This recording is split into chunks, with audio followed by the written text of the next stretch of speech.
Welcome to Shovel and Shit again with Dane Davis. Hey, I wanted to share some stories today about my horses.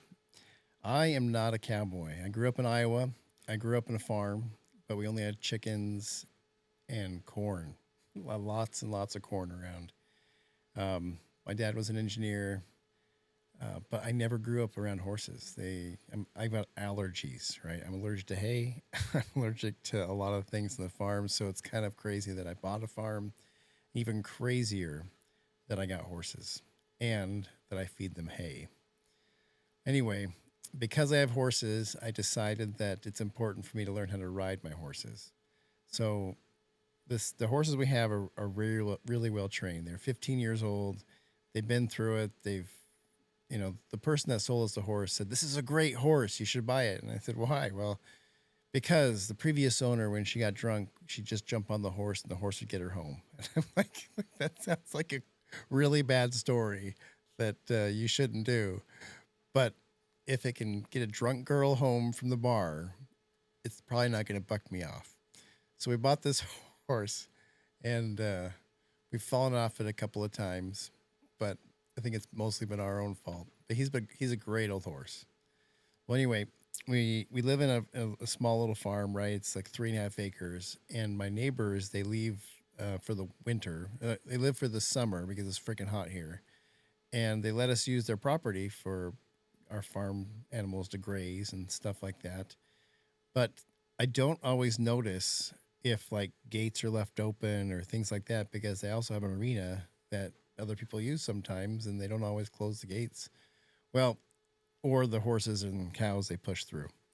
Well, I get, I think, a call from my wife saying, "The cows are in the neighbor's front yard. We need to go get them out of their front yard. They shouldn't be there, right? They should be in the pasture or in the arena, not in the front yard."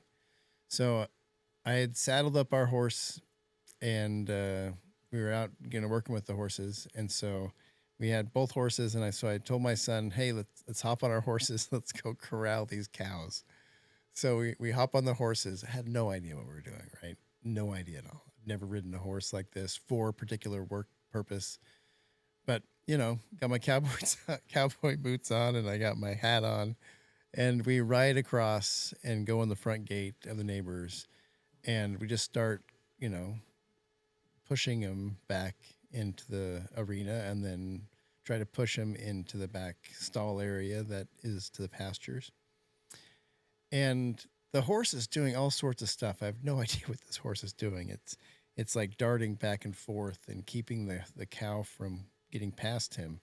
And I'm just holding on for dear life. Like, just did not want to fall off this horse. And my wife's like, "You're doing a great job." It's like, I have no idea what I'm doing. The horse is doing it. And I just had to trust that this boy, Texas, was going to do his job and get the cows back, which he did. He pushed the bull and the cows all back in the back field, and I didn't have to really do anything but hold on for dear life.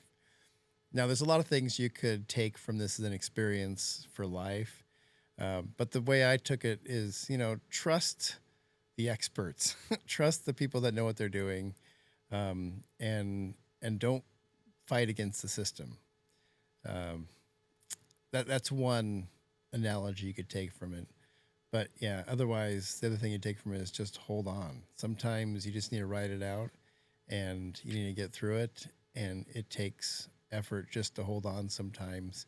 But I learned a lot through that experience for my balance. I learned a lot about kind of how horses do their work.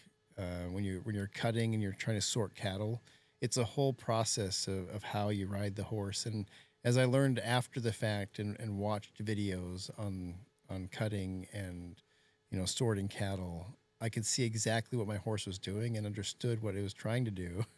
And it was helpful for me not to fight it, but to ride along because it knew how to cut and how to sort the cattle or push the cattle back to where I need to go. So anyway, good luck. Hold on, keep digging, and have fun. Thanks for joining me.